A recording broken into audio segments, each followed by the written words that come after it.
Hi dears. അപ്പോൾ നമ്മളിന്ന് പഠിക്കാൻ പോകുന്നത് നമ്മുടെ ലാസ്റ്റ് വീഡിയോ ആണ്.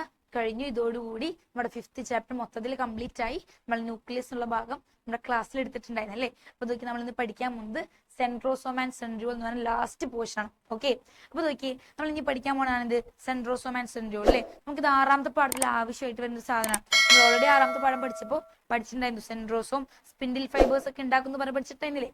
ഓക്കെ, ഇതാണ് സെൻട്രോസോം. നോക്കിയേ, ഇതാണ് മക്കളെ സെൻട്രോസോം. ഈ സെൻട്രോസോം എന്ന് വെച്ചിട്ടുണ്ടെങ്കിൽ നമ്മുടെ സെല്ലുകളിൽ കാണുന്ന, ശ്രദ്ധിച്ചേക്കണം കേട്ടോ, നമ്മുടെ സെല്ലുകളിൽ കാണുന്ന ഒരു സെൽ ഓർഗനിലാണ് എന്ത്, സെൻട്രോസോം. ഈ സെൻട്രോസോമിന്റെ ഉള്ളിൽ 2 സിലിണ്ട്രിക്കൽ സ്ട്രക്ചേഴ്സ് കാണാനായിട്ട് പറ്റും. ഓക്കെ, 2 സിലിണ്ട്രിക്കൽ സ്ട്രക്ചേഴ്സ് കൂടി ചെന്നിട്ടുള്ള ഒരു സെൽ ഓർഗനിലാണ് ആര്, സെൻട്രോസോം. ഈ സിലിണ്ട്രിക്കൽ സ്ട്രക്ചേഴ്സിനെ നമ്മൾ പറയുന്ന പേര് മക്കളെ എന്ത്, സെൻട്രിയോൾ. ഇതാണ് ഡിഫറൻസ് കേട്ടാ, പഠിക്കണം. സെൻട്രോസോം എന്ന് വെച്ചാൽ സെൽ ഓർഗനിലാണ്. അതിന്റെ ഉള്ളിൽ കാണുന്ന സിലിണ്ട്രിക്കൽ സ്ട്രക്ചേഴ്സിനെ പറഞ്ഞ പേരാണ് മക്കളെ എന്ത്, സെൻട്രിയോൾ. നോക്കി, ഈ ഒരു പടത്തിൽ നോക്കിയേ, ഇതാണ് സെൻട്രോസോം. ഇതിന്റെ ഉള്ളിൽ കാണുന്ന ഈ സിലിണ്ട്രിക്കൽ സ്ട്രക്ചേഴ്സിനെ പറഞ്ഞ പേരാണ് മക്കളെ എന്ത്, സെൻട്രിയോൾ. ഈ സെൻട്രിയോൾ ഞാൻ ജസ്റ്റ് ഒന്ന് എടുത്ത് വരയ്ക്കാണ്. സെൻട്രിയോള്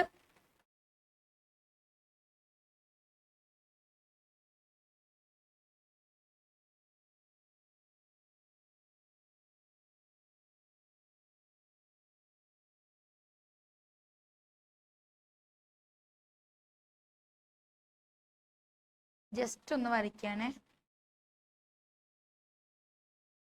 ഓക്കെ, ഇതാണ് സെൻട്രിയോൾ. ഇതൊക്കെ ഞാൻ ജസ്റ്റ് ഈ ഒരു ഭാഗമാണ് ഞാൻ ഇവിടെ എടുത്ത് വരച്ച് വെച്ചേക്കുന്നത്. ജസ്റ്റ് ഒന്ന് മനസ്സിലാക്കാം കേട്ടോ. ഓക്കെ, ഇതാണ് സെൻട്രിയോളിന്റെ ഒരു ഭാഗമാണ് കാണിച്ചിരിക്കുന്നത്. സെൻട്രിയോളിന്റെ ഭാഗത്ത് നോക്കിക്കഴിഞ്ഞാൽ ഈ ഒരു സെന്റർ പോർഷനിലെ മക്കളെ, ഈ ഒരു സെന്റർ പോർഷനെ നമ്മൾ പറയുന്ന ഒരു പേരാണ് മക്കളെ എന്ത്, ഹബ് എന്നാണ് പറയാ കേട്ടോ. Central portion of the centriole is called as hub. ഈ ഹബിലോട്ട് ശ്രദ്ധിച്ചേക്കണം, ഈ ഹബിലോട്ട് കണക്ട് ചെയ്ത് വെച്ചിട്ടുള്ള ഈ ഭാഗത്തിന് നമ്മൾ പറഞ്ഞ പേര് മക്കൾ എന്ത്, പെരിഫറൽ മൈക്രോട്യൂബ്യൂൾസ്. ഞാൻ പറഞ്ഞിട്ടുണ്ടായിരുന്നില്ലേ, സീലിയം ഫ്ലജല്ലയുടെയും ഭാഗത്ത് പഠിച്ചപ്പോ ഇതേ സാധനം നമുക്ക് ഇവിടെ ആവശ്യം വരുന്നത്.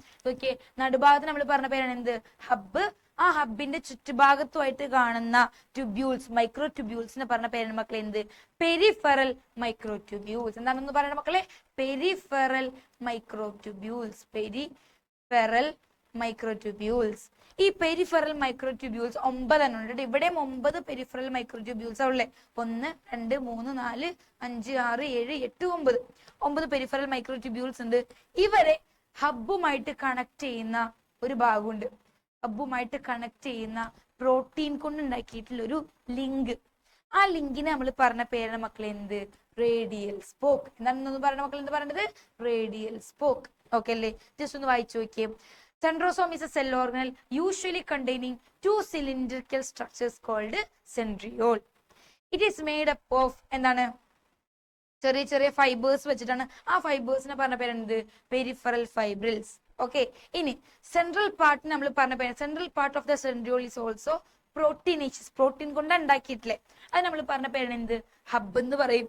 Hub is connected with tubules of the peripheral triplets by a radial spoke made up of proteins. Okay, ഹബ്ബുമായിട്ട് നമ്മുടെ ഈ ഒരു എന്താ പറയുക, പെരിഫറൽ ട്യൂബ്യൂൾസിനെ കണക്ട് ചെയ്തിട്ട് ഒരു എന്തുണ്ട്, പ്രോട്ടീൻ ഉണ്ട്. ആ പ്രോട്ടീനെ പറഞ്ഞ പേരാണ് എന്ത്, റേഡിയൽ സ്പോക്ക്. ഓക്കെ അല്ലേ, പിന്നെന്താ പറഞ്ഞേക്കുന്നത് അവിടെ, ഇത് നോക്കിയാണ് മക്കളെ. ടീച്ചർ ഒരു കാര്യം പറയട്ടെ, നമ്മള് സിലിയ ഫ്ലജല്ല പഠിച്ചപ്പോ അവിടെ ഒരു ടേം കേട്ടിട്ടായിരുന്നു. ഈ പെരിഫറൽ മൈക്രോട്യൂബ്യൂൾസിനെ തന്നെ ഡബ്ലെറ്റ് എന്നുള്ളൊരു പേരിൽ കേട്ടിട്ടുണ്ടായിരുന്നു. പക്ഷെ നമ്മൾ ഇവിടെ കേൾക്കുന്നത് എന്താ അറിയോ, ട്രിപ്ലെറ്റ് എന്നാ കേൾക്കുന്നത്.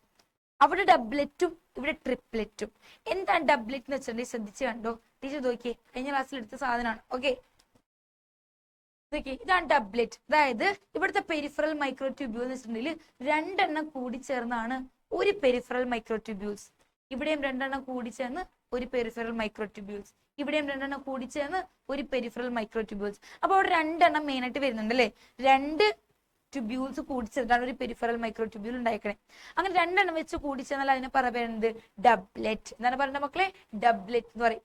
അതേസമയം ഇവിടെയാണെങ്കിലോ നോക്കിയേ, ഈ ഒരു ഭാഗത്ത് നോക്കിയേ, 3 എണ്ണം കാണാനായിട്ട് പറ്റും. നോക്കിയേ, ഇവിടെ 3 മൈക്രോട്യൂബ്യൂൾസ് ഉണ്ടാവും. 3 മൈക്രോട്യൂബ്യൂൾസ് ആണ് നമുക്ക് ഇവിടെ കാണാൻ പറ്റും. നോക്കിയത് ഇതേപോലെ 3 എണ്ണം വെച്ച് ഉണ്ടാക്കിയിട്ടുണ്ടാവാം. അങ്ങനെ 3 എണ്ണം വെച്ച് ഉണ്ടാക്കിയാൽ നമ്മൾ അതിനെ പറയുന്ന പേരാണ് മക്കളെ എന്ത്, ട്രിപ്ലെറ്റ്. ഒരു പെരിഫറൽ മൈക്രോട്യൂബ്യൂൾസിൽ 3 എണ്ണം കണ്ടാലും 3 മൈക്രോട്യൂബ്യൂൾസ് കണ്ടാൽ അതിനെ പറഞ്ഞ പേരെന്ത്, ട്രിപ്ലെറ്റ് എന്ന് പറയും. ഓക്കെ അല്ലേ പറഞ്ഞത്. അപ്പൊ ഇവിടെ സെൻട്രോസോമിൽ മൂന്ന് മൈക്രോട്യൂബ്യൂൾസും സിലിയ ഫ്ലജെല്ലയാണെങ്കിലോ 2 മൈക്രോട്യൂബ്യൂൾസ് നമുക്ക് കാണാനായിട്ട് പറ്റും. ഓക്കെ അല്ലേ? ഇത്രേ ഉള്ളൂ കേട്ടോ. ജസ്റ്റ് ടീച്ചർ ഒന്നുകൂടി ജസ്റ്റ് പറഞ്ഞാൽ ശ്രദ്ധിച്ചേക്കാം. സെൻട്രോസോം എന്ന് വെച്ചിട്ടുണ്ടെങ്കിൽ ഒരു സെൽ ഓർഗനിലാണ്. അതിന്റെ ഉള്ളിലാണ് 2 സിലിണ്ടറിക്കൽ ഷേപ്പിനെ പറഞ്ഞ പേരാണ് എന്ത്? സെൻട്രിയോള്. ഈ സെൻട്രിയോൾ ഉണ്ടാക്കിയിട്ടുള്ളത് ഒരുപാട് പെരിഫറൽ മൈക്രോട്യൂബ്യൂൾസ് വെച്ചിട്ടാണ്. ഓക്കെ, ആ പെരിഫറൽ മൈക്രോട്യൂബ്യൂൾസ് നോക്കിയേ, പെരിഫറൽ മൈക്രോട്യൂബ്യൂൾസ് തമ്മില് സെൻട്രൽ പോർഷനിലോട്ട് എന്ത് ചെയ്തിട്ടുണ്ട്? ഒരു റേഡിയൽ സ്പോക്ക് വെച്ച് കണക്ട് ചെയ്തിട്ടുണ്ട്. റേഡിയൽ പാർട്ട് നമ്മൾ പറഞ്ഞ പേരാണ് മക്കളെ എന്ത്? ഹബ്ബ്. ഇവിടുത്തെ പെരിഫറൽ മൈക്രോട്യൂബ്യൂൾസ് ട്രിപ്ലെറ്റ് ആണ്, അതായത് 3 മൈക്രോട്യൂബ്യൂൾസ് കൂടി സെറ്റ് ഉണ്ടായിരിക്കണം. അതേസമയം സിലിയ ആൻഡ് ഫ്ലജെല്ലയാണെങ്കിലോ 2 കൂടി സെറ്റ് ഉണ്ടായിരിക്കണം. ജസ്റ്റ് ഒന്ന് വായിച്ചു വെക്കാം, മനസ്സിലാക്കാം. ഇനി ലാസ്റ്റ് ഒരു പോയിന്റ് പറഞ്ഞിട്ടുണ്ട്. ആ ഒരു പോയിന്റ് കൂടി കഴിഞ്ഞു. ഓക്കെ, ലാസ്റ്റ് പോയിന്റ് എന്താ പറഞ്ഞേക്കുന്നത് വെച്ചിട്ടുണ്ടെങ്കിൽ സെൻട്രിയോൾ എന്തൊക്കെയാണ് ഉണ്ടാവുന്നത്. സെൻട്രിയോൾ എന്തൊക്കെ ഉണ്ടാക്കുന്ന വെച്ചിട്ടുണ്ടെങ്കിൽ ശ്രദ്ധിച്ചേക്കണം. നമ്മള് പ്രൊക്കാരിയോട്ടിക് സെല്ല് പഠിച്ച ഓർമ്മയുണ്ടോ? സെൽ എൻവലപ്പ് എന്ന് പറഞ്ഞൊരു ഭാഗമൊക്കെ പഠിച്ച ഓർമ്മയില്ലേ? ഈ സെൽ എൻവലപ്പില് ശ്രദ്ധിച്ചേക്കണം കേട്ടോ. ഇതാണ് സെൽ എൻവലപ്പ് എന്ന് വിചാരിക്കാം. ഈ സെൽ എൻവലപ്പില് ബാക്ടീരിയ ആണെങ്കിൽ ഇങ്ങനെ ഒരു സ്ട്രക്ചർ ഉണ്ടാവുന്ന പറയും ഫ്ലജെല്ല അല്ലെ. ഈ ഫ്ലജെല്ലയ്ക്ക് 3 ഭാഗങ്ങൾ ഉണ്ടെന്ന് പഠിച്ചിട്ടുണ്ടായില്ലേ? ഈ മൂന്നാമത്തെ ഏറ്റവും ഉള്ളിലായിട്ട് കാണുന്ന ഭാഗത്തിനെ പറഞ്ഞ പേരാണ് എന്ത്? Basal body. സെൽ എൻവലപ്പ് പഠിച്ചപ്പോ ആ ഒരു ഭാഗത്ത് ശ്രദ്ധിച്ചവർക്ക് മനസ്സിലായിട്ടുണ്ടാവും. സെൽ എൻവലപ്പ് പഠിച്ചു കൊടുത്ത് നമ്മൾ സെൽ എൻവലപ്പിന്റെ അറ്റത്ത് ഉണ്ടായി വരുന്ന ഒരു സ്ട്രക്ചറാണ് എന്ത്? ഫ്ലജെല്ല. ഈ ഫ്ലജെല്ല ഏറ്റവും ബാക്ക് ആയിട്ട് വരുന്ന ഒരു ഭാഗത്തിനെ പറഞ്ഞ പേരെന്ത്? Basal body. ഈ ബേസൽ ബോഡി ഒക്കെ ഉണ്ടാക്കുന്ന ആരാണ്? നമ്മുടെ ഈ സെൻട്രോസോം ആണ്. Centrosome form basal body of cilia or flagella. ഫ്ലജെല്ലയുടെ ആയാലും സിലിയയുടെ ആയാലും ഏറ്റവും ബേസിൽ കാണുന്ന ആ ഒരു ബോഡി ഉണ്ടാക്കുന്ന ആരാണ്? സെൻട്രിയോൾ ആണ്. അതേപോലെ തന്നെ സെൽ ഡിവിഷന്റെ സമയത്ത് സ്പിൻഡിൽ അപ്പാരറ്റസ് കേട്ടാ, സ്പിൻഡിൽ ഫൈബേഴ്സ് പഠിച്ചാൽ മതി. സ്പിൻഡിൽ ഫൈബേഴ്സ് ഉണ്ടാക്കുന്ന ആരെന്നെയാണ്? സെൻട്രോസോം ആണ് കേട്ടാ. 2 കാര്യങ്ങളാണ് ഉണ്ടാക്കുന്നത്. ഒന്നെന്താണ്? ബേസൽ ബോഡി ഉണ്ടാക്കുന്നുണ്ട്, രണ്ടാമത് ഉണ്ടാക്കുന്നുണ്ട്? നമ്മുടെ സ്പിൻഡിൽ ഫൈബേഴ്സ് ഉണ്ടാക്കുന്നുണ്ട്. ജസ്റ്റ് ഇത്രയൊന്ന് പഠിക്കുക, ഇത്രേ ഉള്ളൂ കേട്ടാ. അപ്പൊ ഇതോടുകൂടി നമ്മുടെ ഒരു ചാപ്റ്റർ കഴിയാണ്. എല്ലാ ഭാഗങ്ങളും നന്നായിട്ട് പഠിക്കുക. എന്തെങ്കിലും ഡൗട്ട് ഉണ്ടെങ്കിൽ ടീച്ചറോട് ഒന്ന് ചോദിക്കുക. ഇതിന്റെ ക്വസ്റ്റ്യൻസ് ഒന്നും ടീച്ചർക്ക് സ്ലൈഡിൽ കയറ്റാൻ പറ്റിയിട്ടില്ല, അതൊക്കെ ടീച്ചർ എന്ത് ചെയ്യുക? ഗ്രൂപ്പിൽ ഇട്ട് തരാം. നന്നായിട്ട് കാണാം, നന്നായിട്ട് പഠിക്കുക. എല്ലാ ഭാഗത്തുനിന്നും ചോദ്യം ചോദിക്കാറുണ്ട് കേട്ടോ. ഒന്നും വിട്ടുകളയത്, ഡൗട്ട് ഉണ്ടെങ്കിൽ വന്ന് ചോദിക്കാം. അപ്പൊ താങ്ക് യു.